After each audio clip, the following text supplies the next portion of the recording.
sakyčiau, 33 metais, ta visa pradžia, aš taip manau, buvo pirmą parodą padaro marijampoliečiam, kuriem labai patiko.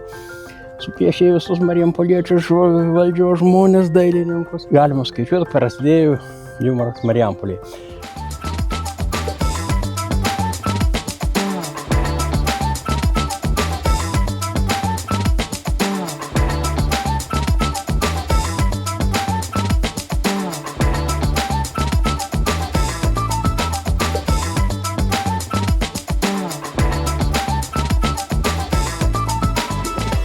O paskui atsiradom Pačėsa, toks ir Romualdas. Tai buvo jau 73 metai, kada ta idėja surutuliojo, kad daryti respublikinės parodas humoristinės, kaip buvo vadinta. Kažkodėl jumoras atseit išaiškino, kad galpininkai, kad čia ne visai toks žodis. Pirmi prizai buvo tokie visi maistiniai. Tai antis kepta, tai kindziukas, tai vėl kažkas, o paskui įsijungė cukraus fabrikas. Į mūsų šitą visą judėjimą jau aš pradėjau paskui jau toliau vadovauti. Tai duodavau maišus cukraus. Vėliau paskui susigundė miestas, miesto kultūros skyrius. Buvo jau perimęs, atėjo dirbti Kęstutis Subačius, tas baisiai susidomavo. Nu ir va taip sakant, viens kitą pastumdami gavosi ir karnavalai atsirado 1986 metais. Tuo laiku dar buvo galima visuomenės veikėjus ir politikus iki. Vat už tai čia ir pasibaigė, kad atėjo atgimimas ir prasidėjo. Gavosi taip, kad juoktis negalima. Bendrom jėgom iš gromuliom, kad nes suvažiuoja į parodos vien tik atidarymą, kas, nėra veiklos. Tai, o čia būdavo pusė dienos praktiškai užimti. Kur, Vytauto gatvė, čia Laisvės gatvė, Kudirkos sukdavo ir jau į stadioną.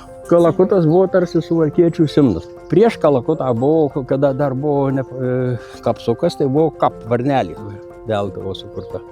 Ženkliukas eidavo ant maišų cukraus, ant visur šventės ant visų atributų praktiškai. Kap.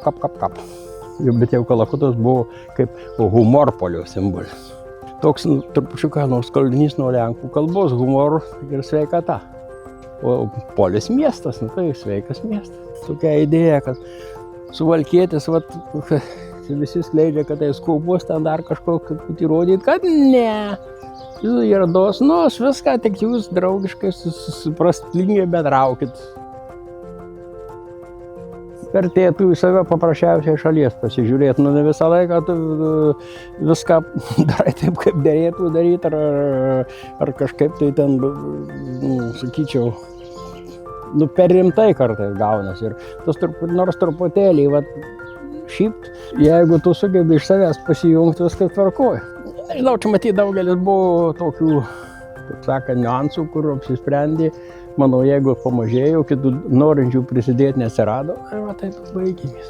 Ir sakau, tie visi įstatymai irgi fotografiškai tai pasidarė, kad tu negali bet kur fotografuoti, bet ką čia buvom iškilę tokią problemą, atvažiavo iš Kauno moteriškė išgirdus, rodom, kad ją rodom greit, nukabina to, tai aš jūs čia.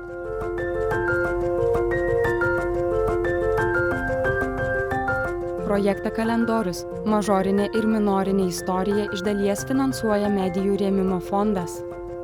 Parama 9 000 eurų.